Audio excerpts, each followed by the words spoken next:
What's up, guys? Welcome to the Mad Chatter podcast. We are here, and we are here to cheer, and we are here again. I don't know if Cut. Cut and speed and marker. God damn it. All right. What's up, guys? Welcome to the Mad Chatter podcast, where we are in the new studio. Yes, we are. We got very fancy lights, so you can see our beautiful faces. We have backlights, so you can appreciate the lovely curtains that were here whenever I bought this house. So, we're going to talk about the importance of journaling, and I definitely have a couple stories I'm thinking about telling. So, just self-projection, self-progress, and, keeping track of that sort of thing. So, we're going to dive into it. Thanks for joining us. Angelo? Yes. Back again. Back again. Number 4, baby. Number 4. Yeah. You're like over half the podcast at this point. It's old hat for me at this point. Yeah. I like that, though. I'm comfortable. Plus, we always seem to have good talks. I'm not smoking anymore before the podcast, so that helps. You know what I like about it? I'm nice and sharp. I'm ready to go. You don't ask for a cut of what I earn on the podcast. Yeah. Has anybody else asked you that? No. Oh. But I don't earn anything anyway. Oh, I was gonna say. I feel like you said that like everybody else. No, they're like, hey, when this thing, when you start making some the cheddar, royalties, break me off a piece. No, I just enjoy this. Like I was saying before we started, for me at this point, this is just kind of like therapy on camera. Yeah. I mean, just being able to talk about things with somebody other than myself in my room is it's nice, and I think. I think you and maybe my sister would probably be the only people who I can have like full intelligent conversations with. Like, I mean, I don't have a large catalog of people that I can have these esoteric conversations with, which as weird as it is in the society we live in right now, most of the shit that we talk about would be considered esoteric. Yeah. We need it. We need to get John. Oh, we need to have a I conversation swear, with John I will again. buy a new interface and a third mic. Like, I will come off that cost. It is worth it. For anybody who doesn't know the John that we're talking about, once he's finally on the podcast, all will become clear. Yeah. Yeah. He'll explain things better than us. Man. Yeah. To say the least. Yeah. So, I'm trying to think about where to start on it. So first of all, I got a journal right here that I started journaling in 2018. I don't know like exactly when, like mid 2018, and it's kind of sporadic at first, and then you'll go through things. Like anytime you try to start something new, you fuck up. I think that's the way. Like you're like, all right, I want to journal once a week or like every day, and then you don't. And you're like, all right, well, I forgot about it for 2 weeks. And it's really crazy because you'll be focusing on trying to build a new habit, be really excited about it, and be like, I'm going to do this. This is really easy to do. And then you'll forget about it. So, I mean, I just... Yeah, I think that just falls into the problem of consistency. Yeah. Like habits and consistency, like I feel like are in the same category, because it's like to form a new habit you need to have consistency. But you're not used to that consistency because you haven't been doing it all the time, so it's easy to forget about it. It's like in the moment that you're thinking about it, it makes sense for all the right reasons, but like a couple of hours go by and then you just fall back into comfort zones, old habits, stuff like that, and then you got to like continuously remind yourself. I think it's like that with anything that you start, working out, journaling, trying to quit something, whatever. I'm thinking about it. Whenever because we have habits like that we do physically, whether it's drugs, video games, all that sort of stuff. You repeat your habits, but at the same time, you have habitual thoughts. And everything, unless you just uprooted your life and moved somewhere else, that's a great way to break habits because everything is ingrained with like, I come home, I have a routine, and then you have routines you don't even know that you have. Yeah. And so and I'll give you an example of how to like shake it up and break it. If I'm not remembering to journal, I need to make the journal a part of my environment. So if I go ahead and just tuck this away in a bookcase, I don't have a habit of going and looking at that bookcase when I come home. I don't. And I'd have to build that as a habit, and it probably wouldn't happen. But if I went ahead and put this on my coffee table with my controller on it, so say I wanted to come home and start playing video games, I'll be like, oh shit, I haven't journaled. Let me journal. You got to change your environment to change yourself, and that's because we're interlocked. That's the whole thing that I always talk about: organism, environment. I agree. Out of sight, out of mind is not just a stupid turn of phrase. It's real shit. Hell yeah, it is. Like I wholeheartedly believe in that. Like my desk at the house is set up for like what I'm gonna be doing that day. Like if I want to remember, I mean, also too though, like my journals and either a book or something that I might want to read or whatever. Like it's if I want to do it or whatever, I'll usually set my desk up for what I'm trying to do that day. Like my desk differs every day, but like every time I walk into my room, my desk is a focal point to where like I look at it immediately every time I go in there. So whatever is on the main part of it is like kind of what I'm concentrated on. If I'm going through gear that day, my battle belt, vest, and whatever else will be set up there.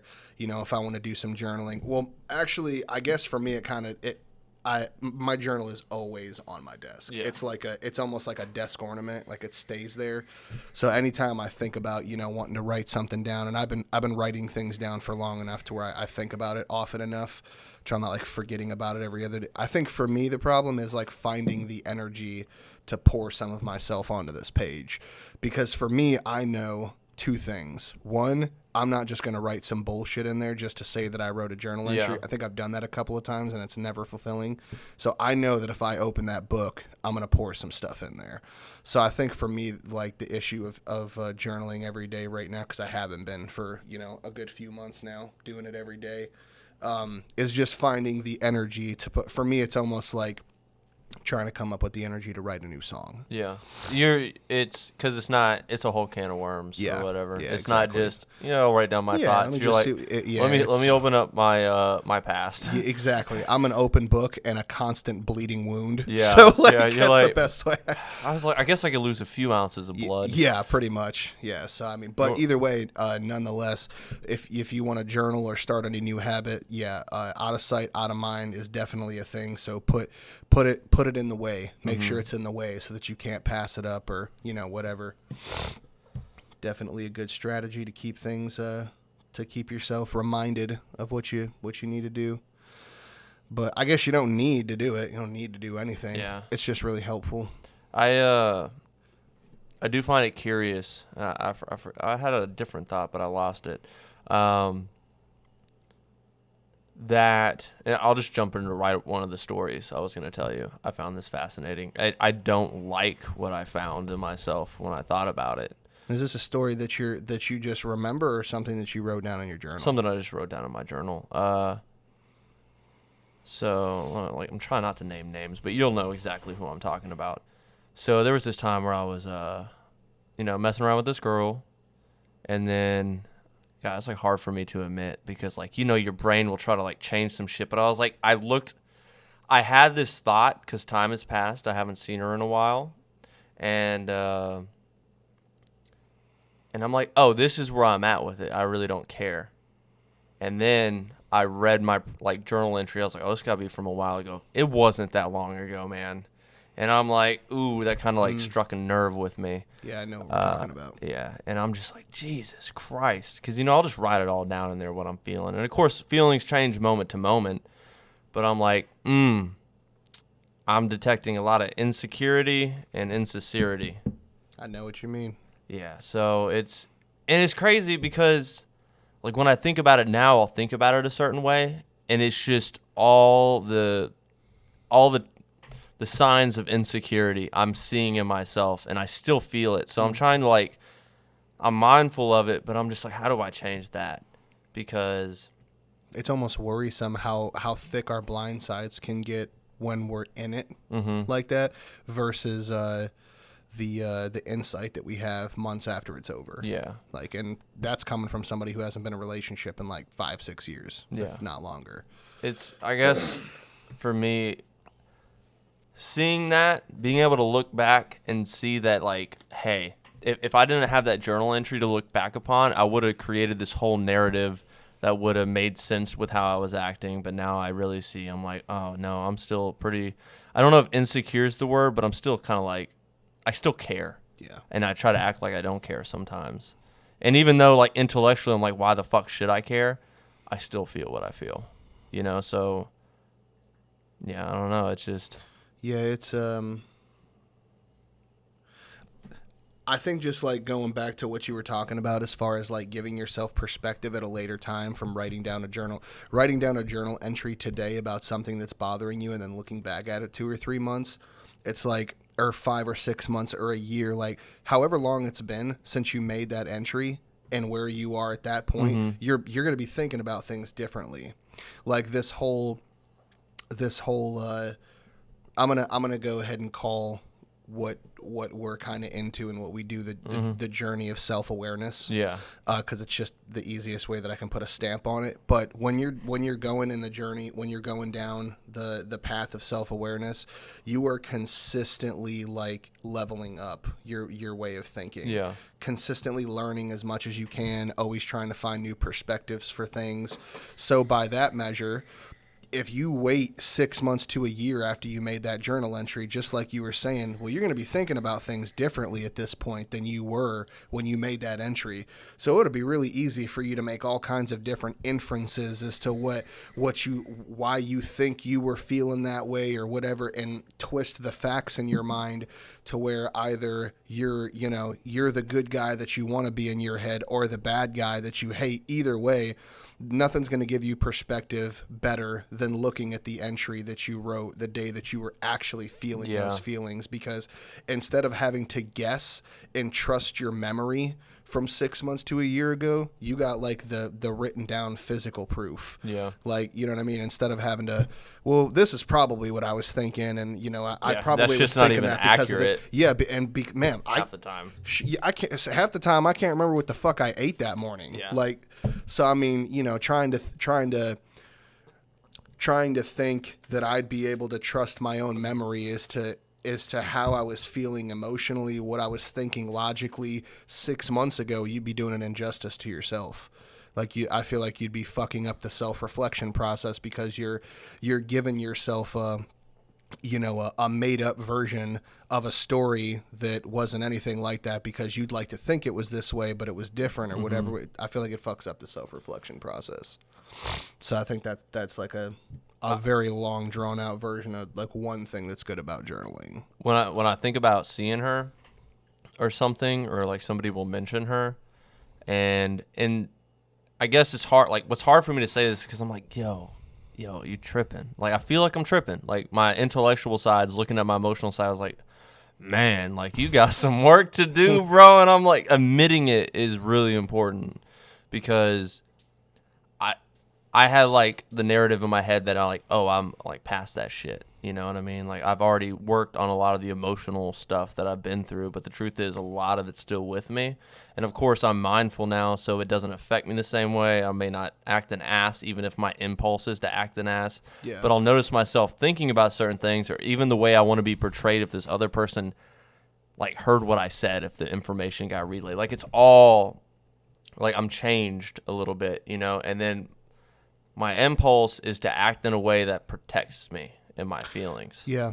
So even if it's not just on their end, like what you're doing, like I'm just trying to protect my heart, you know what I mean? My emotions and stuff. Yeah. So the first thing you do is like go on the offense, shut it down before you ever can sort of mentality. And I'm like, man, this sucks because I really wish that I wasn't dealing with that, but I am. Yeah.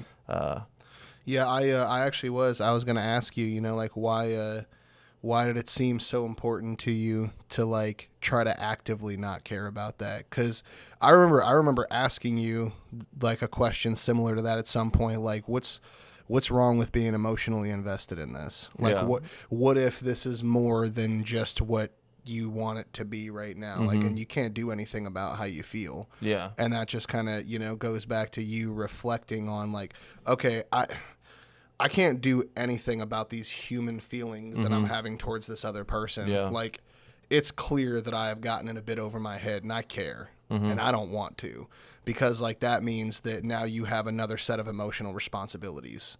But like, yeah, I was going to ask you like, so what, like, why is it Why was it so important for you to not be emotionally invested in that? Because it was a defense mechanism? Probably, yeah. Or like, yeah, because I don't know. You seemed like it was really whatever at the time, but after a few more times, I was like, it's sinking in. Yeah, you're picking up on what Yeah. I wasn't even aware of myself. Yeah, and from an outsider, it's just easy to get intoxicated with it, to get wrapped up in Well, it. see, for me, it was like at the time I actually started feeling that way. Like almost all bets were off the table, you know. Like in what way? Like she was seeing someone else. Yeah, that's okay. But then we had that night or whatever, and then I was like, I don't know, maybe maybe she's still into me. Yeah. But then I started thinking about it because she was open, and then I was thinking about it recently too. Before that, and I was like, yo, why not? I could have a relationship. I haven't had a real relationship like ever, pretty much. I've had things that felt like relationships, but they weren't official. And I got all these reasons about time and stuff. I was like, but if you care about someone, you find a way to get them in your life, and even if I don't have as much time as I'd like to give, it's because I'm pursuing bigger things now, and that's actually pretty cool. And sometimes you find yourself giving people a little more time than you thought you might, just because you enjoy it. Yeah, like it won't take as much energy. Exactly. Like it wasn't a big deal for me to schedule you in. As a matter of fact, I didn't even have to schedule you in. It just so happened that we were hanging out, and I had no problem spending way more time than I was planning on. Like. It's like you say if you care about somebody, you'll find a way to get them into your life. I think it's more like if you care about somebody, they'll find their way into your life. Like they'll find that you'll find them around more. Yeah. Just because you're not actively like we talk about people taking energy up all the time, conversations, hangout sessions, etc. But the more you enjoy being around somebody, the less it feels like work being around them. The less you have to schedule it in. It's just like it becomes less about strategically trying to plan time and becomes more about just relaxing and enjoying somebody else's company. Yeah, it's interesting because the podcast with Jordan that was posted, I don't even know where it is on the schedule. We were talking about introverts versus extroverts. I was like, people drain my energy. I was like, going out's going to drain my energy. Like having the same conversation with different people is going to drain my energy. Yeah. You don't drain my energy like that. Sometimes the thought of hanging out with you will drain my energy, but it's rare. And at a certain point, like I can literally just box you into the roommate box where it's nothing. You know what I mean? So everybody imagine we have a fuse of energy, and some people they burn faster. Right, so in this case, she didn't burn fast, Yeah, I think for me, one of my things about like probably why I've been single for as long as I have is just the obviously I'm a pretty emotional guy, and I know that I have a very easy tendency of becoming attached to people more, just because I am very empathetic. I have a soft side like a motherfucker. There's a lot of hopeless romantic elements to the way I think about things a lot of times.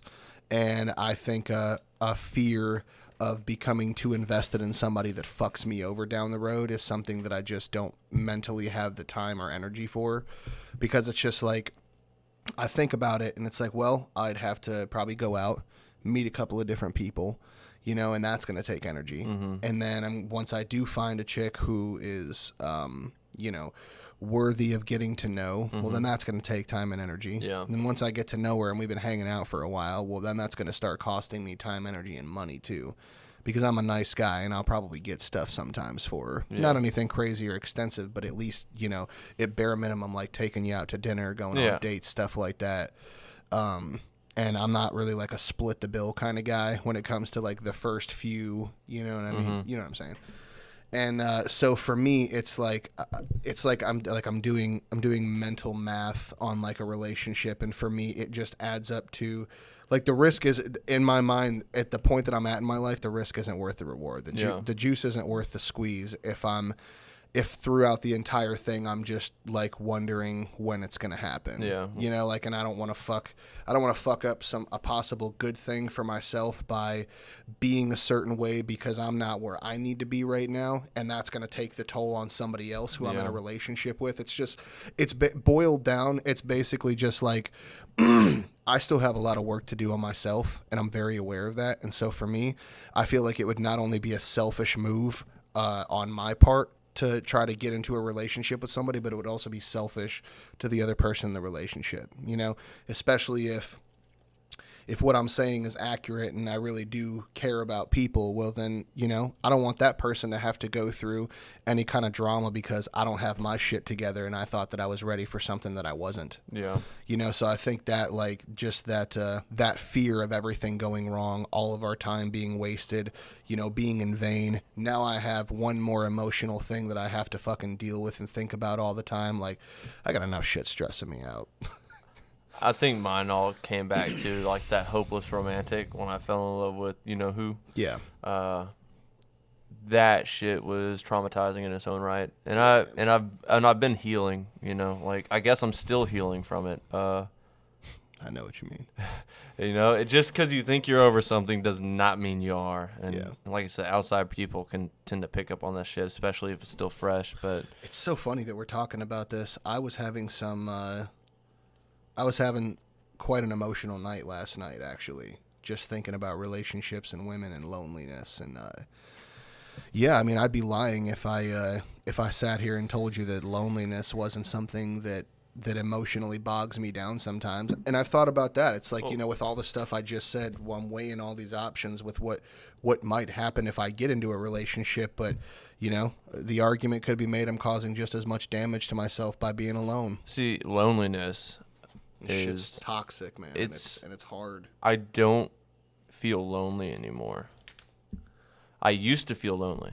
So, like the backstory is like I used to be I don't know if depressed is the word, but sad, I guess. Very melancholy. I feel like depressed would be probably a good word to explain it for me.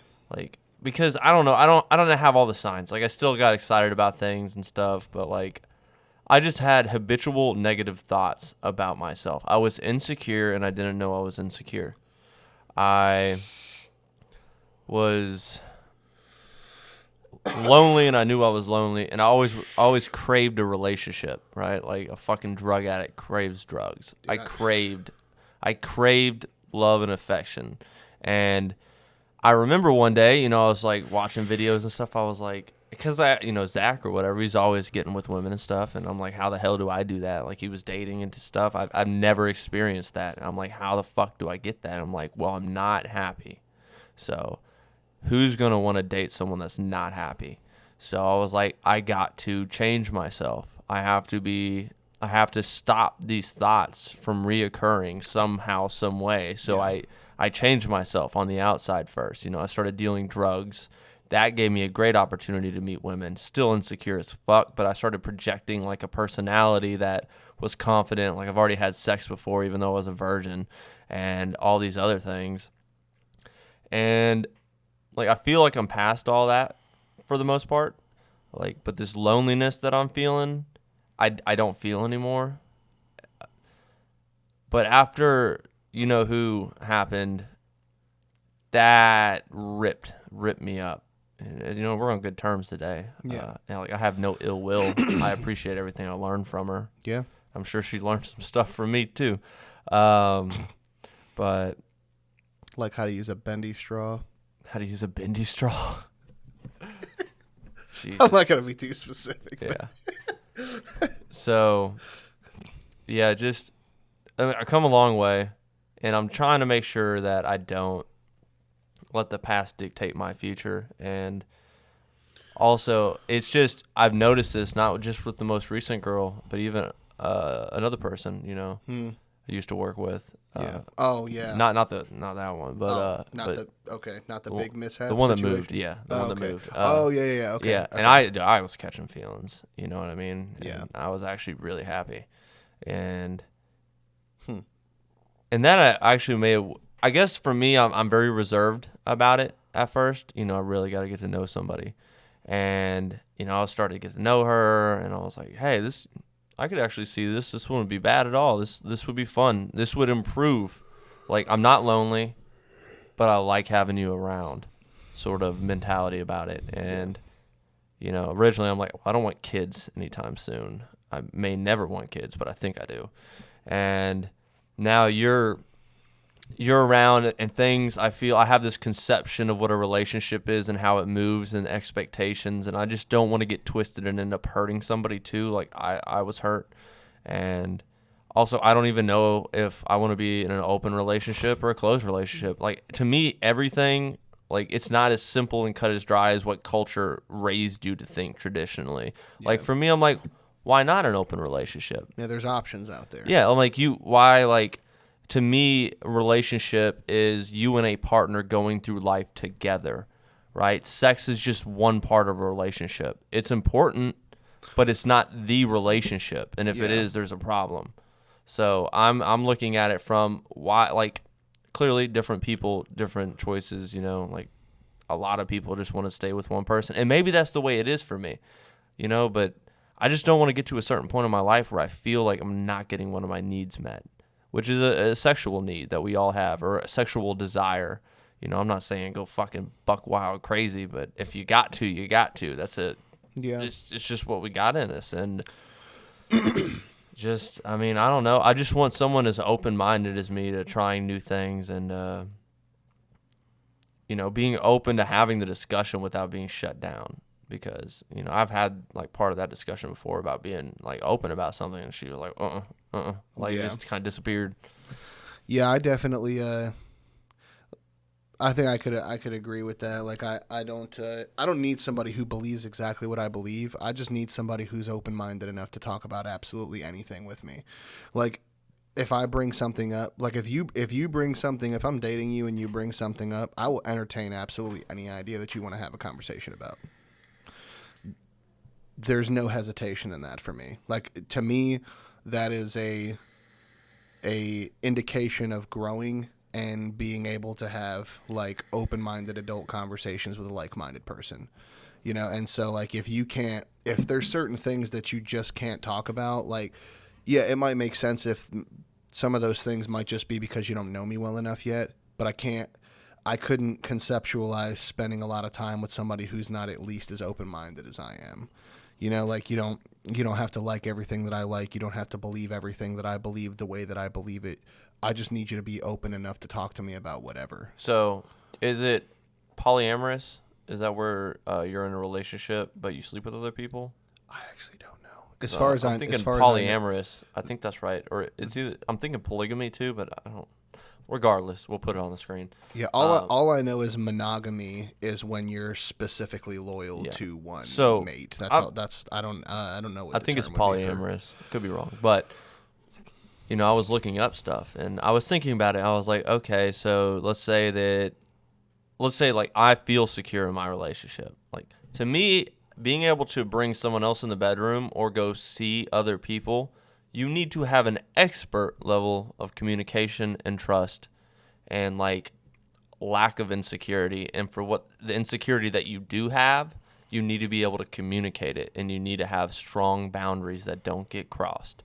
So most relationships could not hold up to having other people, seeing other people, because their relationship isn't strong enough. Yeah. I mean, a lot of people are just together because of their fear of being alone, you know, just terrified of being alone or somebody leaving them. So they're like, nah, that's out of the question. Like, and another thing, so those are my thoughts. You have to have a strong relationship and trust and feel secure, you know. Yeah, I guess I never really asked myself how I'd feel about like the difference between a regular like monogamous relationship and then like an open relationship where you can sleep with whoever. Like I don't know. I think it becomes really easy for people to attribute sexual desires and attraction to trust because it's like once you have allowed me to be inside of you, like that's a barrier right there, Yeah. man. And it's like, I think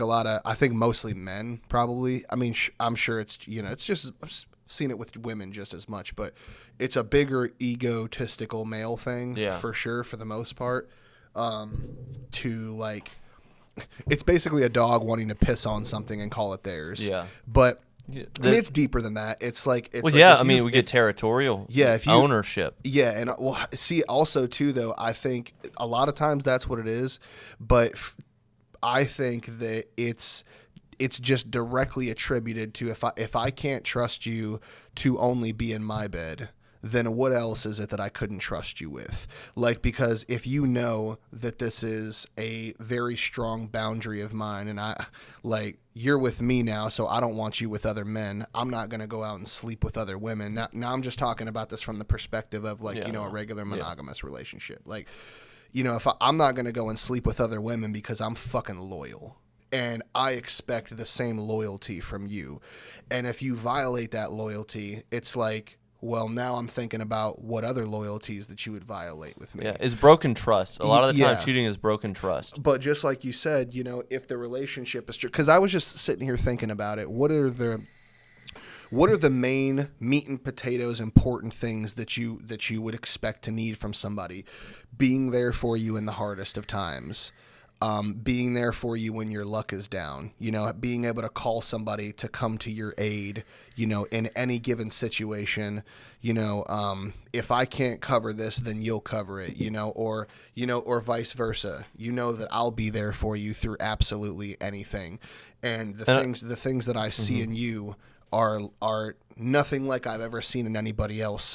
So just the mere thought of you going and having a sexual animalistic urge release with somebody else wouldn't even begin to be the first thing that would break down the barriers of my trust for you. I have so much more invested in this, and I trust you in so many other areas that if you go and have sex with somebody else, I could care less, because I know at the end of the day, as far as relationship stuff goes and real life things, like, I know you're loyal to me as a person and as a lover. Yeah. The sex thing is just like, it can be boiled down to just a simplistic animalistic urge that just needs to be satisfied. Once that thirst is quenched, then it's, you know what I mean? Like, it can, you can go on. There's not going to be any more tension after that. Like, any more thoughts of wondering, like feeling trapped. Like, the woman's not going to feel trapped as much. She's got options. I don't know. I'm just kind of like spitballing. Yeah. I'm definitely no expert in either direction. That's just kind of like my opinions on it. When you're in a relationship, I think, because I always conceptualize a relationship, I try to like play out exactly what happens. Say I fall in love with someone, and then time goes on. The sex is great at first. You're in that, what do they say, honeymoon period? Yeah. And then you did everything that society told you to do. You got the house, you got the dog, you got the kids. You got married, and now time passes and people let go of themselves because they feel safe. Yeah. Which is another reason why, it's just one of the many reasons why I don't want to get married. I don't feel like I have that need to do it. But yeah, what happens when, there's just so many what ifs that I can't help but think about. I'm like, because the sexual thing also goes both ways. Mm-hmm. It's like, well, what if I start feeling different one day and I want to try a little something different? Yeah, you're trying to shake things up. Yeah, but I'm locked down. To me, a relationship, what I believe is you're in it together. Like, your needs are something I'm concerned about, and hopefully it's the same way with her. She's concerned about my needs, and like, I would like to do this, and she'd be like, well, let's go do it together, or separate. It depends. It's just another experience to have, and we have the demonization of sexual experiences because we are in a dominated monogamy. I think religion society ties into that a lot too. Yeah, it does. And that makes sense. I get it. If that's your beliefs, you hold that view, that lens first, and then your other lenses start getting shaped from that. Yeah. They branch off.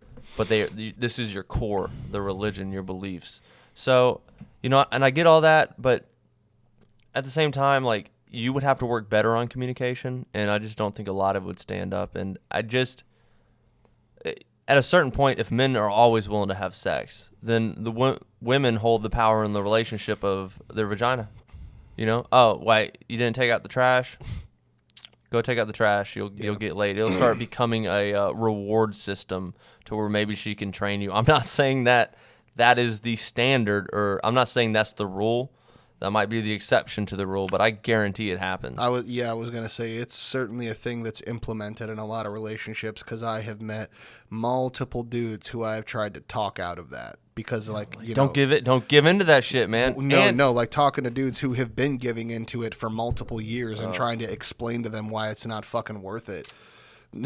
Yeah, like R.I.P. to the enslaved homies. Like, but That's also demasculating. but also too, like, I'm sitting here thinking about it. Like, I don't know that I would be able to like be in a relationship with a girl who's fucking other dudes. Yeah, Like, no. I was gonna say there's a that. lot, and I'm trying to take this like from my perspective and not be like, like super subjectively biased on the shit. But it's just like, yeah, I don't know how right now I wouldn't feel great about that. Yeah. But I think that's just because for multiple reasons. But this there's is a the lot, thing. There's a lot that goes into it. It's not that I even want that today. Yeah. It's that feelings change. You're trying to tie yourself to somebody, and we are the most changing philosophical creatures there are. Yeah. Like, our tastes change. What we like doing changes. Yeah. So who we like hanging out with change. Imagine if you tied yourself to someone 5 years ago. Yeah. And then, oh my God, could you have gone through the transformation that you went through? man, at this point, I feel like my answer to that would be yes. The question is, would they have been able to go through it with me? And then you're living with someone that is not on the same page as you, not as open as you. You're going to be fucking miserable. Yeah, it's a hard thing to deal with. So today, I'm not thinking I need to be in a relationship where I can see other people to sleep with. But in the future, that might change, and I want to be able to have that conversation to see my needs or my sexual needs are met. It's like that's not a focal point of concern right now with our given situation, but it's like it's absolutely worth thinking about. Just the fact that if you're thinking about picking another human being to do life with, you're going to have to take into consideration all of the evolutionary changes that you're going to go through in the process of trying to be the person you want to become. Yeah. Excuse me.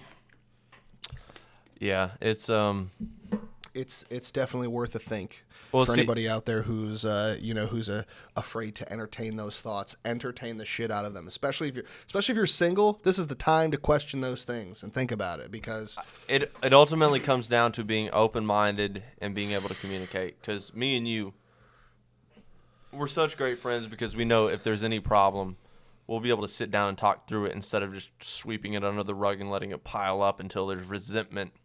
And that's been one of the biggest positive points to my sister living with me now, is that like we literally just came into one of these issues recently where we got into a debate or a dispute in the kitchen, and she got like really upset and just walked away halfway through the problem, and like she just went to her room and shut the door, and I was fuming because like don't you walk away from me when I'm talking to you. I didn't say that, but I was thinking it. But I also understood like it's an acclimation period for her. Like so I was just like, okay, she's had to be on her guard and had to like, she's lived with my mom for so long and then with other roommates before that she's been in enough situations to where it is literally just easier to deal with the problem by walking away because there's no progress to be made.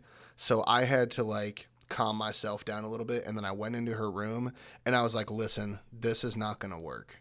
Like, if we have problems, we need to deal with them immediately. If we need to walk away for a minute to cool down for a second, that's fine, but don't just walk away mid-conversation. And I had to explain to her, I realize that you've had to be a certain way in other houses, but you don't have to be on your defense all the time with me.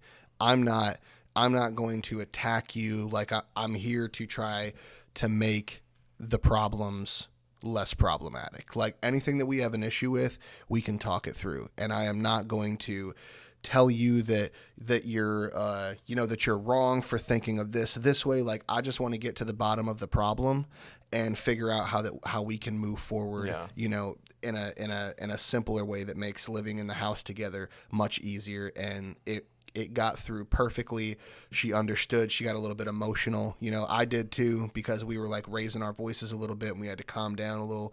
But the whole thing was that the reason that it was an issue and the reason that she walked away like that was because she's not used to living with somebody that she actually can talk through the problems with, and that talk will make progress. She's used to being attacked verbally having her opinions completely discarded and swept under the rug, and it's basically my mom is a prime example of this. Most of the time it's been my mom's way or the fucking highway, and a lot of times her way isn't rational, doesn't make sense, but it doesn't matter because it was her household. But like, so now I'm just easing her into the understanding that this isn't my household, this is our household, and I'm sharing this experience and this journey with you, and I'm happy to have you here.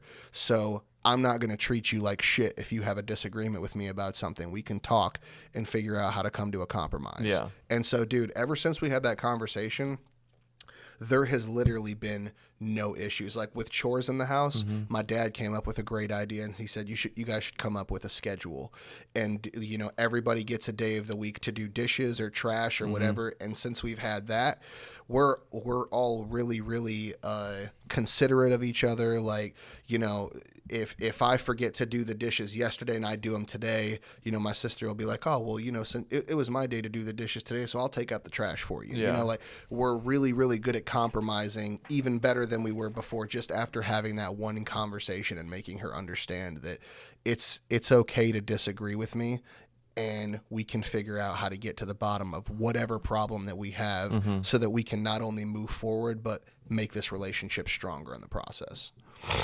Yeah, it's that's missing, bro.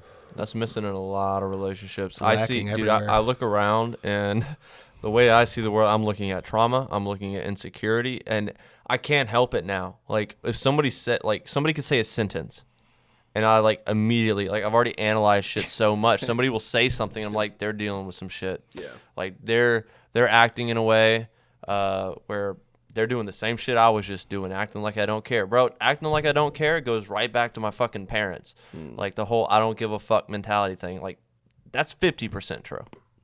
50% of me doesn't give a fuck. No. But I still give a fuck. Like, it's not 100%. So It's like you say I don't give a fuck just so that you don't have to give any more energy to the negativity. You're trying to get rid of it. You're trying not to give a fuck, but just saying that doesn't make you. It almost makes you give a fuck more. Yeah. Because you're mad that you give a fuck when you want to just let it go. I get that. I mean, the truth is, it just fucking hurts.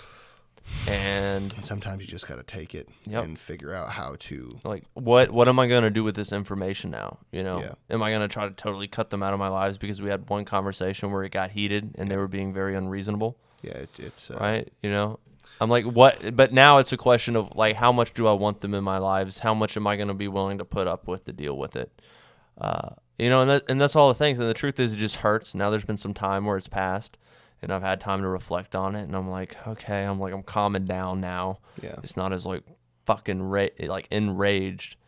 Yeah. I think a good point to make is that it's like some silver lining, sort of.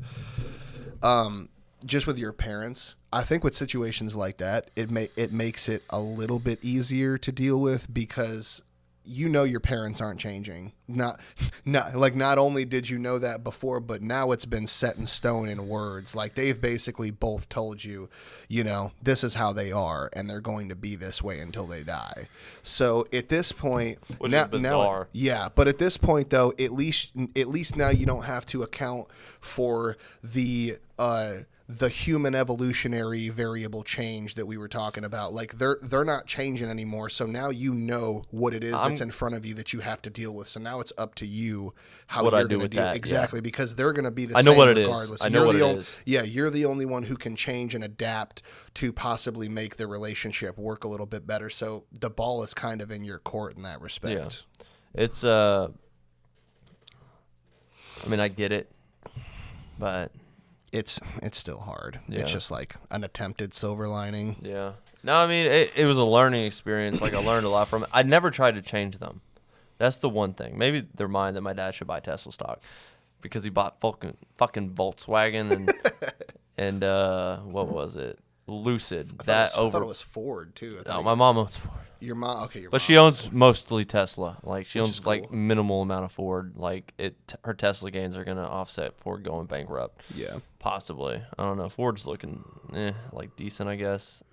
I'm not gonna get off on that because I could. Yeah. But I can't have that conversation. Yeah, I'll just be talking to you. Pretty much. You're just like, all right. You're like taking notes and shit. You're like, I'm gonna come back with this. Right. But yeah, I get it. I never try to change them, and they're like, "Why? Like you're not gonna change." I was like, "I'm not trying to change y'all's opinion.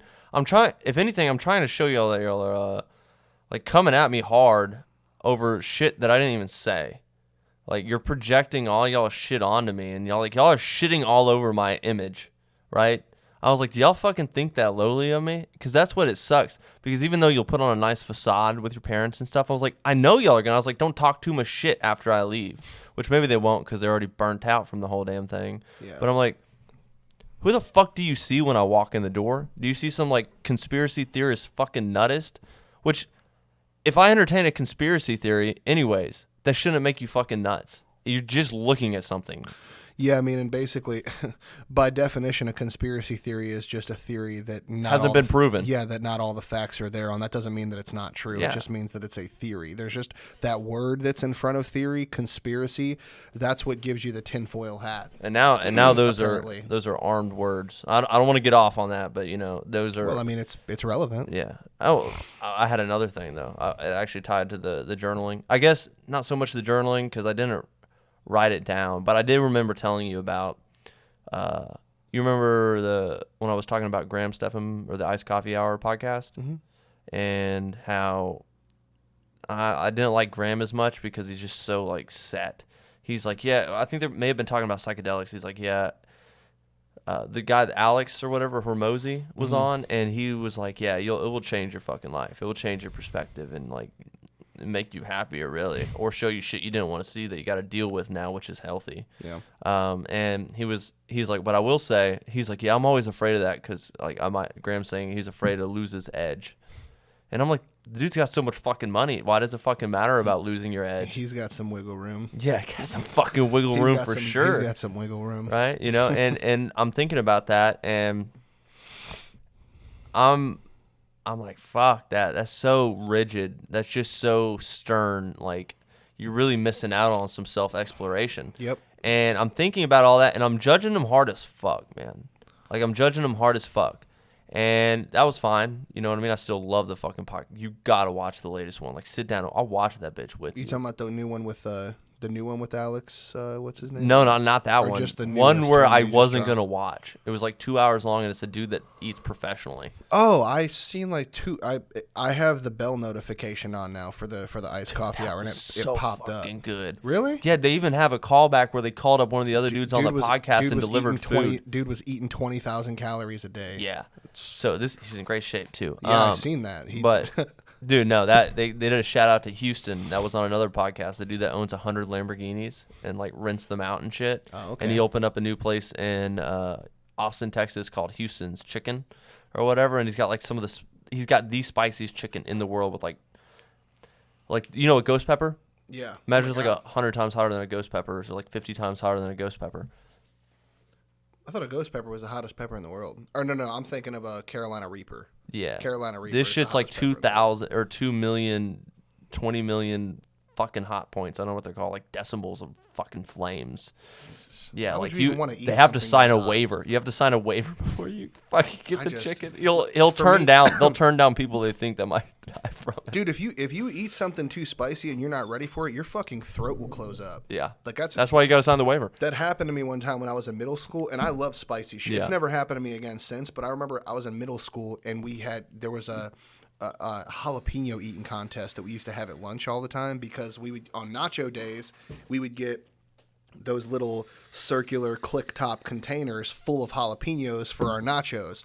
And some of the other dudes, those hey, you gonna eat that guys, would go around and get a whole bunch of people's jalapeno cups, and we'd have like jalapeno eating races. Dude, I knocked one of those little cups back one time, and I didn't like chew it very much. I just like swallowed it, and dude, my throat closed up for a second. Like, it scared the shit out of me, because I'm not allergic to anything at all. Like. And my throat closed up for a second, and I like forced some chocolate milk down, and it like opened back enough, good you have for milk. me to breathe. Oh yeah, Yeah, good you got the milk. And so I just think about that whenever I whenever I hear people, man, the hottest wings in the world, or like at a certain point, after a certain point in spiciness for food, I think it's like the spicy equivalent of just like somebody like me who would be trying to make a point to eat a lot, like an eating contest. Yeah. Like for me, it would be an eating contest. I'm not trying to try the spiciest chicken in the world. I don't need that in my life. But I mean, yeah, I don't know. It just trips me out. Like after a certain point in spicy, I'm just like, why? Like, fuck. So it was after, what was it? Yeah. So I watched that other podcast. Great. Totally recommend it. It was fucking awesome. It was a whole fucking thing. It was hilarious too. But, yeah, I was working out down here and I was thinking about shit. Like, I was thinking about my finances, the prices of everything going up, and how I'm dealing with that. And I don't know how it exactly came to. I didn't write it down or journal it, but I had a revelation. I was like, holy shit, I'm just like Graham Stephan. I'm the same fucking way. And that's why I judged him so fucking harshly. Because I didn't, like, the shit that I don't want to see in myself, like, if you're prepping and someone else ain't prepping, that's just an example or whatever. Like, you're like, oh, they should be doing this, that. You're judging, like, oh, they got nothing. They got, like, cheeseburger in their fridge. That's all they got. You know what I mean? Like, we're going to project onto people the shit that we don't like in ourselves, you know? And that's something, because, I got all this money and stuff, and I'm doing well, and I can sell, but I'm pushing. Dude, I literally came to the same words. I don't want to lose my edge. I'm the exact same fucking way with the money thing, man. Like, You could attribute the same thing to the whole, like, you not smoking as much anymore. I mean, maybe that was something that wasn't exactly as, like, concentrated on, like Graham would say, I don't want to try this or whatever, or do this, or you had already tried it and smoked for a while and whatever. But I just think I think that you didn't smoke as much during the day, so like physically you didn't really need it that much, but it kind of got to a point to where you were doing better daily on kratom because that keeps you sharper. Yeah. Like weed dulls you down. That's why it was a little bit made a little bit more sense to do it at the end of the day, or went from that to on occasion to basically not at all. Yeah. So like I think I think that could kind of be like attributed to the same concept. Yeah, I mean, I guess for me that was like, it has nothing to do with edge. It's really just to define, like, what am I trying to do? Like, I just prefer not to do it now. Like, I like the way I think. I don't need it bogged down or whatever. Like, I don't want to get foggy. Yeah, that's kind of the point that I'm at now. I'm just it makes me smoky. Yeah, it just I feel like I'm not like having a push through a haze of like, I feel like I'm moving in slow motion now when I do it. Like I can't think as fast. Like I can't come up with an answer immediately quick. I'll sit there and space out on things. I'll forget what I'm doing. I'll walk into a room for something and forget what the hell I came in there for. Like I feel like a fucking zombie walking around half the time, just trying to keep and really what it is a pointless bid to try to keep my emotions at bay. That's what it is. Dude, I don't know what season of Revelations for me, but like just having that, I'm like, why am I doing this? Like, I've had more money than I've ever fucking had. Yeah, for sure. You know what I mean? Like, I have so much money now. Like, I mean, it's all stock, but you know what I mean? I could sell it. I could realize that, pay the fucking taxes, and have a lot of cash. And I'm like, I'm stressing about all this, and I'm like, I'm fine with it because right now I know it's not going to go on forever. I was like, I do have plans in place for it to end, but I was like, I gotta stop stressing about it. Like at a certain point, I gotta lose my edge. Like it's just not healthy. Yeah. I mean, right now I can manage it, but I get that now. But also all the judgment went away from Graham, and I was like, wow, dude. They say that shit that you don't like in yourself is the shit we project the hardest, and I'm like, I'm fucking not immune to it. And it was one of those things where I don't catch myself in projecting a lot. Like I've gotten a lot better about reading my own thoughts and stuff and depicting it and like trying to therapize myself. I'm my own therapist, okay? And I'm like, Okay, makes sense. I'm projecting there, or I won't even feel the need to anymore because I'm so much more secure in my being. And that was a total like holy shit moment for me. Yeah. And another thing too, man. We started talking about fear and stuff, and for me, I'm like I am terrified of having to work the rest of my life. Like I want that freedom, and that's what drives the ever living fuck out of me. So why am I trying not to lose my edge? Because of fear that I'll have to fucking work my whole life like my parents are still currently doing. And that's why I am hopefully on track to being able to retire in 5 to 10 years. Fuck, few years if I really didn't want as much nice shit. But I like my nice shit. I might put in a couple extra years for that. Yeah, I mean, at a certain point, you got to let yourself live a little. You gotta enjoy at least a percentage of the fruits of your labor. Yeah. You ain't gotta put all the fruits in a fucking blender and make a smoothie out of the whole fucking net worth. But just a little. I mean, I bought those trash cans. That doesn't count, man. I still not to this count. day, and when I see those trash cans, I'm proud of them and I'm happy about them. A lot of the times They're they say nice you cans. buy something and then like the dopamine diminishes. Those trash cans have hold up dopamine. Every time I see them, I'm like, I fucking love them. Yeah. And my TV, dude, I fucking still admire that motherfucking thing. That's an expensive ass TV, and I'm like, I still appreciate it just as much as I did when I bought it yesterday. Maybe like a little bit less, but still, it's still there. And I'm like, wow, I don't buy that much shit, but when I do buy it, well, I guess it makes me appreciate it more because I don't buy that much shit. I'm like, these are things that really I think will improve my life, or I'm worth it. Whether that's a trash can that opens up or a better picture quality on the shit I like to lay down and watch sometimes. Yeah. I don't know. Right now, for me, most of the useful purchases that I make are either like I just got a bunch of stuff done to my car. I got the oil changed. I went to Valvoline and got the oil changed on it and got the filters replaced, all that stuff. You get your light replaced? No, I didn't do that. I got to go to the dealership for that. But I don't need the lights for the car to run better. Did you just get in a wreck or something? No, I ran over a curb. Because of what?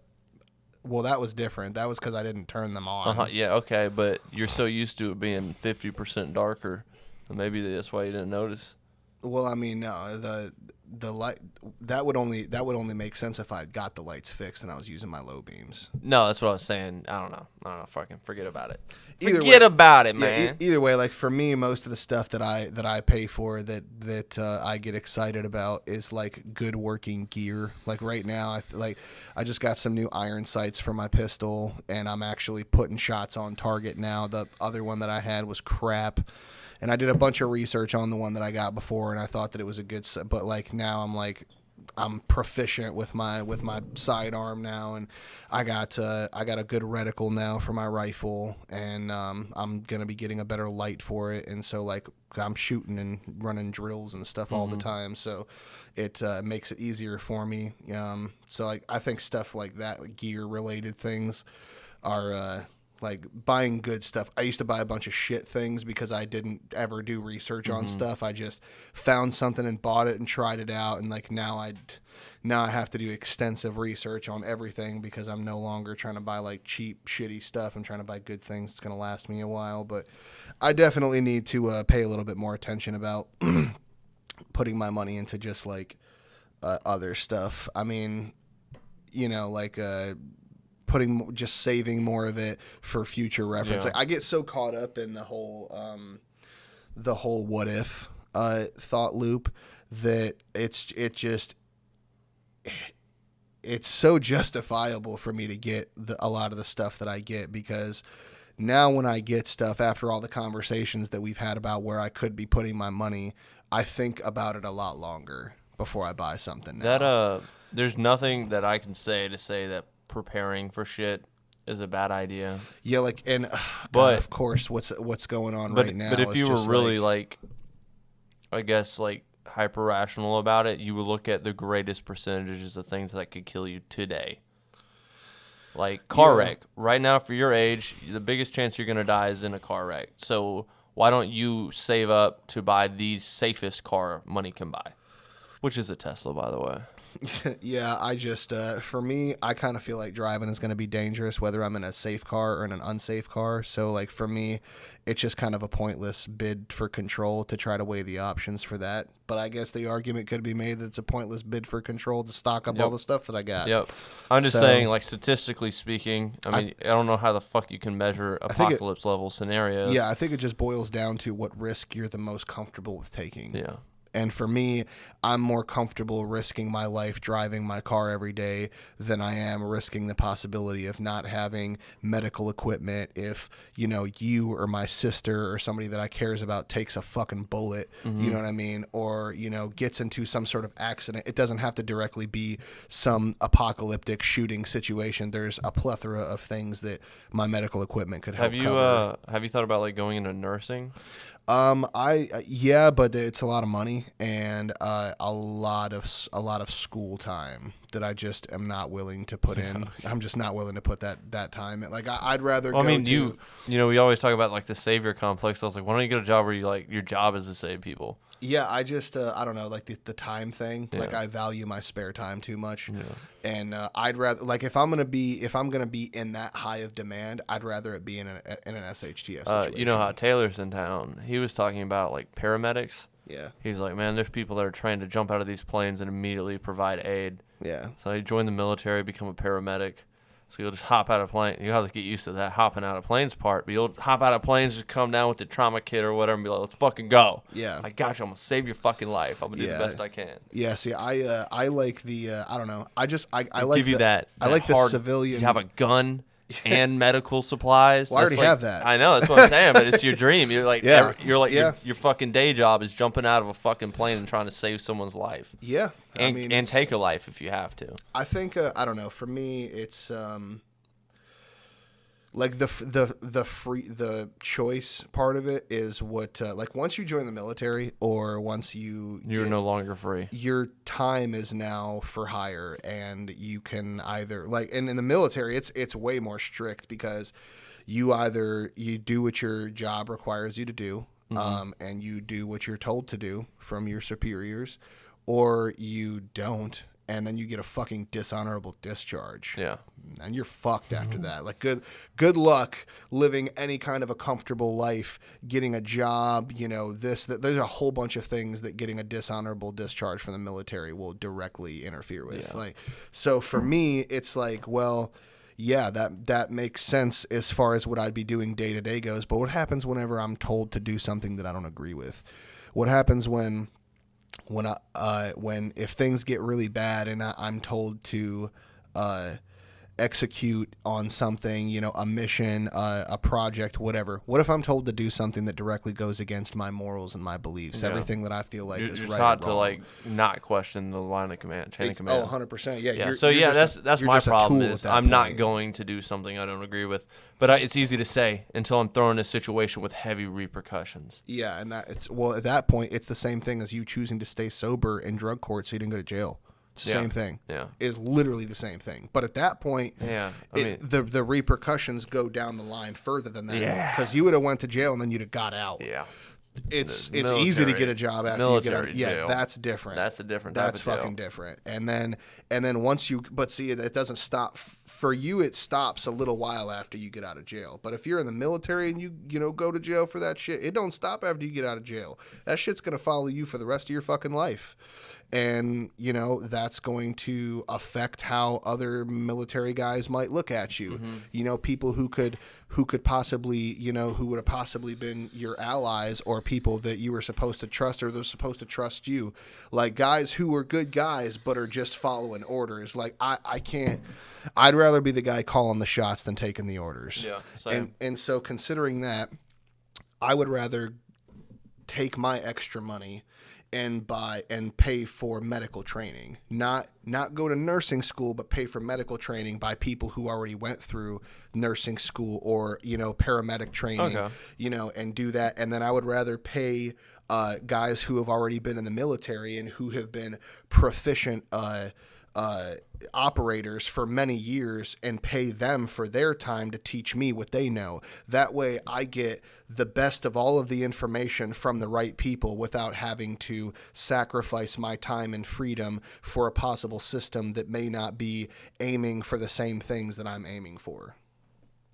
Okay. Best way I could sum that up. All right. Would be I get all the perks without the negatives. Hold on a second. Well, man, appreciate you having you on. Yeah, definitely. Thanks for having me. I think again. it's a good stopping point. Yeah. But yeah, so maybe y'all should start journaling or something. You know, just Helps. make sure your parents don't get to it. Yeah. Oh my God. We'll talk about that on the next one. Yeah. Fuck. Yeah, for real. Don't My forget. mom read my journal. Stay tuned. More coming soon. Oh yeah.